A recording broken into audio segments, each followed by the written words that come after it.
Hasan, the first question, पहला सवाल यही है कि अभी गुज़िश्ता 24 घंटों में दो डेवलपमेंट्स हुई। एक तो यूनाइटेड नेशन सिक्योरिटी काउंसिल का इजलास बुलाया गया और एक जो अभी ओआईसी का स्टेटमेंट आया है। आप इसको किस तरह देखते हैं?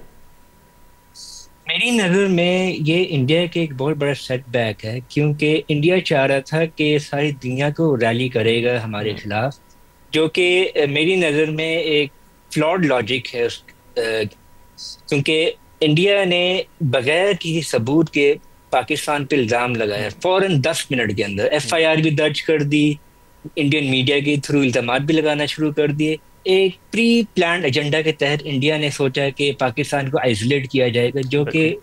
जिसमें वो बहुत हद तक नाकाम हो चुका है। हम्म। लेकिन मैं आपको ये बताऊं कि इंडिया अपनी तरफ से जो स्टेप्स ले रहा है वो बहुत संजीदा है। हम्म। वो कुछ सैंक्शंस लगा रहा है, मेल उसने बंद कर दी है, मेल पोस्ट जो होती है। उसके हम्म। अलावा उसने वाटर ट्रिब्यूटरीज पे हमारा ब्लॉक लगाने की कोशिश की एब्सोल्युटली। है। उसके अलावा उसने हमारी जो सी रूट्स हैं उसके ऊपर, पाकिस्तानी शिप्स के ऊपर बैन लगा दिया, इंडियन हम्म। पोर्ट्स के ऊपर, कि वो जा सकें। लेकिन ये मुझे लग रहा है जैसे इंडिया कोई मिलिट्री एक्शन लेगा after taking all the steps. Hmm. इसके अलावा उसने, आपको पता है कि हमारे बहुत सारे ट्विटर और इंस्टाग्राम के अकाउंट पे बैन लगा दिया है। बिल्कुल। उसमें सेलिब्रिटीज भी शामिल हैं, उसमें हम्म। पॉलिटिशियन भी शामिल हैं।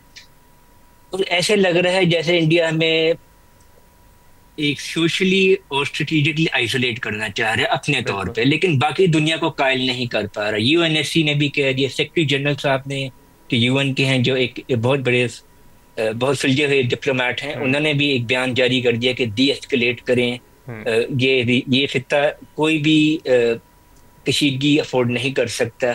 फिर उसके अलावा आपने देखा ओआईसी के जो ग्रुप है न्यूयॉर्क के अंदर, यूएन हम्म। के अंदर, उसने भी एक स्टेटमेंट जारी कर दिया है। उसने भी कहा है कि डी एस्केलेट करें, लेकिन उसके साथ साथ ये भी कहा है कि कश्मीरी का right to self determination consider किया जाए, जो कि एक बहुत बड़ा एब्सोल्युटली। ना पुराना एक किस्सा है यूएन की हिस्ट्री में, बिल्कुल, जो अभी कश्मीर तक का रिजॉल्व मसला नहीं हो पाया। विदाउट द ओपिनियन, यानी कश्मीर का जो मसला है, जब तक कश्मीरियों की बात नहीं सुनी जाएगी कैसे सॉल्व किया जा सकता है। अगर आप नज़र दौड़ाएं यूरोप में, तो यूरोपियन साइड पे रूस का भी बयान आया, चीन का तो खैर पाकिस्तान के हक पे बहुत भरपूर किस्म का बयान आया है, सपोर्ट आई है। चीन हो गया, अजरबैजान हो गया, तुर्की हो गया। तो पाकिस्तान को तो जहाँ कहीं ना कहीं डिप्लोमेटिक सपोर्ट ठीक ठाक मिले, उसके मुकाबले में भारत को नहीं मिल सकी, और उन ममालिक से जिनको वो अपना हलीफ कंसिडर करता रहा है। और अभी आपको, अगर आपको याद हो, कल जयशंकर ने बयान दिया है, वही जयशंकर जो कह रहे थे कि यूरोप के प्रॉब्लम्स दुनिया के प्रॉब्लम्स नहीं हैं, और अब वो यूरोप से नाराज़ नज़र आते हैं कि वो क्यों भारत को सपोर्ट नहीं करता। क्या वजह हुई है कि इंडिया को इतना मतलब ज़ोरदार किस्म का कोल्ड शोल्डर मिला है दुनिया से?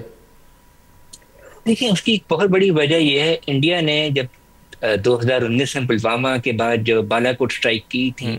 उसका कोई उसका जो एंड रिजल्ट निकला, उसमें ये निकला था कि बालाकोट में उसने एक फॉरेस्ट के ऊपर अटैक कर दिया हम्म। था जहां कोई आबादी नहीं थी। हम्म। तो दुनिया उसकी वजह से थोड़ा सा क्या है, अब ये सोच रही है कि अगर उस वक्त ऐसे हुआ तो अब क्या है इंडिया के पास है जो हम्म। पाकिस्तान इन्वॉल्व है किसी बिल्कुल। दहशतगर्द के वाकये में। हम्म। फिर उसके अलावा देखें तो इंडिया में आपको पता है आजकल माइनॉरिटी के साथ काफी ज्यादतियां की जा बिल्कुल। रही हैं, उनके खिलाफ लॉज पास किए जा रहे हैं।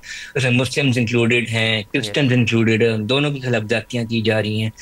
तो दुनिया को ये नजर आ रहा है कि जहाँ पे ह्यूमन राइट्स की वायलेशन हो रही हैं, वहां और बहुत बड़े पैमाने पे हो रही हैं, उस मुल्क से आप क्या तवक्को रख सकते हैं। बिल्कुल। वो अलग बात है कि बहुत से ऐसे ममालिक हैं जो ह्यूमन राइट्स को एक रियल पॉलिटिक्स के अंदर उसको दरगुजर भी करते हैं, लेकिन हम्म। कर देते हैं। लेकिन कुछ ऐसे स्टेप, कुछ ऐसे वाकयात होते हैं जिसकी वजह से ह्यूमन राइट्स को इग्नोर नहीं किया जा बिल्कुल। सकता।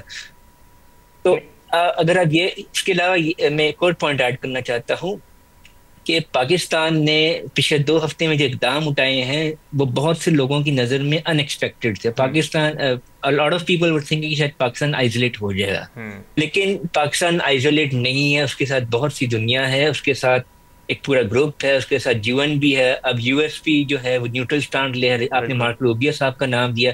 मार्को रूबियो साहब बहुत प्रो इंडिया कंसिडर किए जाते हैं यूएस फॉरेन पॉलिसी सर्कल्स में, लेकिन उनका भी जो न्यूट्रल बयान है उससे ये जाहिर होता है कि वो पाकिस्तान से अच्छे ताल्लुकात चाहते हैं। और उसके अलावा अगर आप देखें, अगर यहाँ पे जंग छिड़ती है खुदा ना खास्ता, तो यहाँ पे oil supply line, shipping lens और उसके अलावा एयर स्पेस बंद होगी, जिसकी वजह से गल्फ ममालिक पे भी इफेक्ट आएगा, ईरान पे भी इफेक्ट आएगा और सेंट्रल एशिया पे भी इफेक्ट आएगा, जो कि सारी दुनिया नहीं चाहती हो ऐसा।